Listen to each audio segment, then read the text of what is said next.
welcome everyone. Welcome to EuroLVM 2014. And also welcome to Edinburgh. I know some of you have been here for a few days already and maybe had a chance to look at the city. You are at the University of Edinburgh here, which is one of the so-called ancient universities of the UK. So we've been around for a while, I think it's 1583. And a couple of interesting people that have been professors or students here. So we've got James Clerk Maxwell there, we've got David Hume, we've got Charles Darwin, and a whole bunch more. We have an interesting informatics department here as well that's done some work over the years in areas like theoretical computer science. So we've got a couple of Turing Award winners here, and more recently also in compilers, and that's what really made us interested in hosting EuroLVM.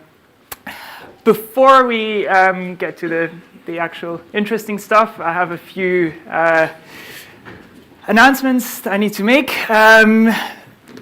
In case of fire or anything like that, if you need the police, if you need an ambulance, call 999. That's the number in the UK. All right, that will work from a mobile phone, that will work from a landline. If there's an emergency on these premises here, you can also call University Security. They can activate first aiders that are on the upper floors of this building, and they'll be here faster. If there are any other non-emergency questions, you can call us on this number. All of these numbers are also on the program sheet. I know quite a few of you haven't actually picked one up. They're at the registration desk, and they also have a map on them of where the hotels are, in case you don't find back afterwards, or for the dinner tonight as well. So that'll be useful. If there is a fire alarm, so the fire alarm is a continuous electronic sounder. It's very annoying, you'll notice. If you hear it, leave the building immediately using the nearest available fire exit. Do not use the lifts, and do not re-enter the building until authorized by the fire brigade. In terms of personal safety, please wear your badges while you're around university buildings, also for the dinner tonight, so we can make sure that everyone's actually part of the conference. Do not leave your belongings unattended. So at previous, especially at the meeting in Paris, somebody had their laptop stolen. We don't want that to happen again. So please look after your things, right? If you need any help or have any questions, ask people that look like that, right? That are wearing this navy EuroLVM t-shirt, right? In general, Edinburgh is a pretty safe place, right? So you don't have to worry about going outside any time of the day, really.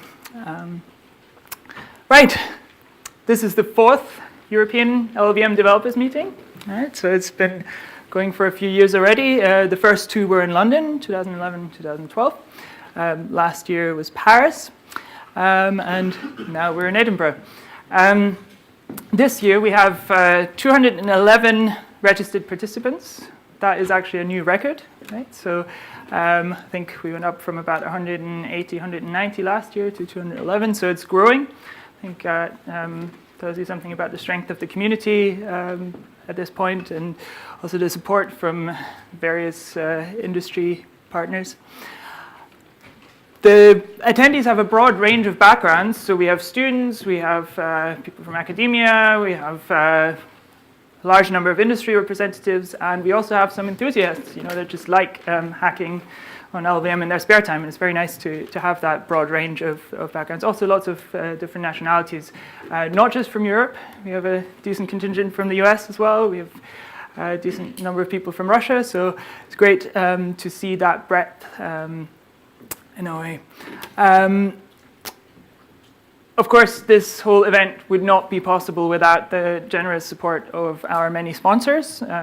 So this year we had ARM, Qualcomm, CodePlay, HSA Foundation, Google, Parrot, and Sixa, who gave very generously to make this event possible. And that's also allowed us to keep the registration fee very low. It was a £50 sort of token fee, just to make sure people don't just sign up and then don't turn up. we actually had further financial support available for students as well, so particularly for students from Scotland that were able to attend this event for free, but also from further afield. So I think a big thank you to all of our sponsors, and probably owe them a round of applause as well.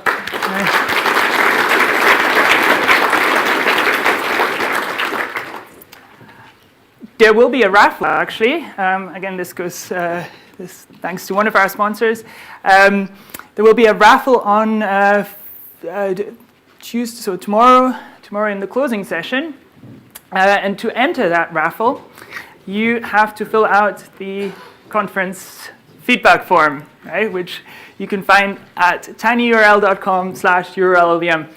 You might not want to fill it out now because you haven't seen much of the conference yet, but anyway, so fill out this form and then be at the closing session, right? If your name gets drawn and you're not actually here, we will draw another name.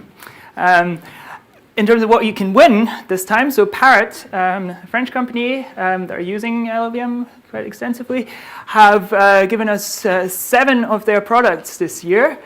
We have 2 Zeek. There are these wireless Bluetooth headphones, the most advanced wireless headphones in the world. I think they're actually powered by LLVM as well. And we have these, so obviously they're the most advanced. We have the we have 5 of those Flower Power devices. So they're Every Geek's dream, really, like you put them in your flower pots and they measure the moisture, and they also measure the light and so on. And they come with an app that will remind you if you have to water your plants, or if they're not getting enough light. So it's quite a cool device. You can win some of those. So they're really great prizes this year. We're very thankful to Parrot for providing them. I'd also like to thank helpers that have supported the conference in various ways. So on the program committee that had a very tough decision to select from the many submissions that we got. Actually, we had, I think, almost twice as many as we could accept. We had Chandler, Björn, Renato, Tobias, David, Colin, Nadav, and Lee. You can see from various different companies and academia as well. On the organization committee, that's been working for almost a year now on planning this event.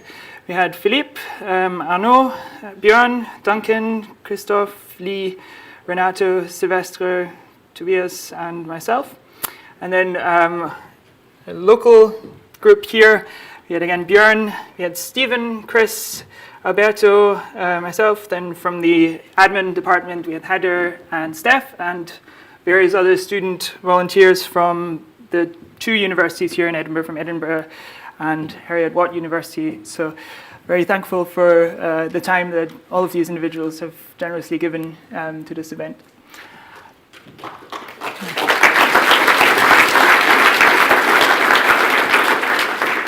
Tonight, we are very excited to be able to offer this dinner social. It is going to take place at the National Museum of Scotland. It's about a 5-6 minute walk from here. Right? If you are going any further, you've probably gone the wrong way. The reception will start at 7 p.m. Right? And then the dinner will start at 7:30. So be there for 7 if you can. Be some drinks to welcome you. There'll also be wine at the table, so that's included. Please drink it. If it's left there, I'm going to have to finish it. So rather not do that. There's also tea and coffee afterwards. After the dinner, so after tea and coffee, there'll be a cash bar where you can buy some more drinks. There'll be beer, there'll be whiskey, whatever you like, but they will only take cash. So make sure you have some on you if you intend to purchase further drinks. There'll also be some live folk music while you're enjoying your drinks. Important, you only have a dinner ticket if your badge has a red D on it, right? So check your badge. If there is no D on it, you didn't tick the box that you wanted to come to the dinner. If you've now changed your mind because you've seen how great this is going to be, we do have some spare tickets, so please come to the registration desk in the break, and I will hopefully be able to give you one. If you do no longer want to come to the dinner, but you have a D on your badge, also come to the desk and tell me, and we'll give it to someone else, because there might be some more interest. Okay? Just to help you find the museum, so it's on Chambers Street. It's on the map that you can see on your program, but that's what it looks like on the front right now. So there's this temporary structure that they've built because they're doing repair work to the stairs, but the entrance is next to that structure, right, to the right, or there's another one on the left as well, right? So that's what it looks like when you see it in the street. While you're here in Edinburgh, you might want to do some other things, after the conference. There's the castle. It's a great thing to see. That's open from 9 to 6, I think. They let you in up to an hour before they close. That's £16. There's also Holyrood Palace, which is the Queen's official residence in Scotland. So that has some very grand rooms that she uses to receive visitors when she's up here during the summer. Well worth a visit as well. That's on the other end of the Royal Mile. There is a free 2.5-hour walking tour that you can do every day at 11 or, is it 2? Yeah, 2 p.m. And they leave from outside the Starbucks on the Royal Mile in Hunter Square. So pretty easy to find, again, 5-6 minute walk from here. You can also go and see the National Gallery or the National Museum, where we're going to be tonight, but obviously if you want to see the exhibits, you'd have to go during the day. Both of those museums are actually free, right? So that's very nice. There is also Arthur's Seat, which is the extinct volcano that you might have seen. It's right in the center of Edinburgh. It's a nice climb up there. You get a great view of the whole area. You can see the sea from up there. Or you can just walk in Holyrood Park, which is the park that's around it. Right, and Holyrood Palace is in there as well.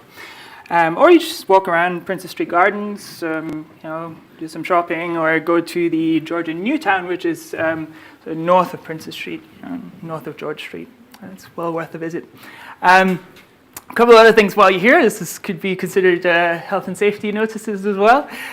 We pronounce it Edinburgh, right? It's not Edinburgh or Edinburgh. So if you don't want the tourist label from the right from the start, try to get that right. We also just call it whiskey, not scotch. And you're not in England, very important. You're in the UK for now. This might this might change in September, but yeah. And go and try haggis. It's actually nice. It's not scary. It does taste good, and it's not made of cow, but right. With that, enjoy the conference. Do we have any pressing questions just now? Okay. Well, thank you.